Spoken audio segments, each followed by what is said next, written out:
sarekin badaukat horrelako harreman gazi gozo bat, azkenean badago sareetan konektatzen zaitu, jendearekin konektatzeko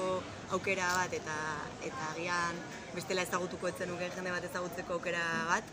eta aldi berean horrelako, bueno,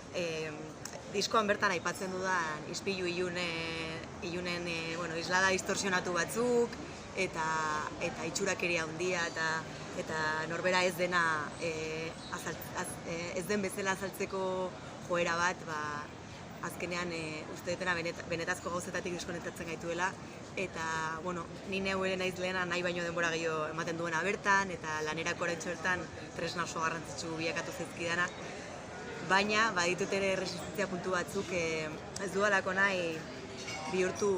bueno, sareak nire komunikazio iturri nagusi edo bai aipatu izan dudala TikToken, ez dudala ikusten nire burua, ez daukadala TikTokik adibidez, eta horrek suposatuko badu zale batzuetara ez iristea edo, bueno, zale berri posibleetara ez iristea, izan barko da albokalte bat. Azkenean, nahi ez dudana da ez naizen norbait bilakatzea, orduan uste dut jende hori gabe geldituko naizela.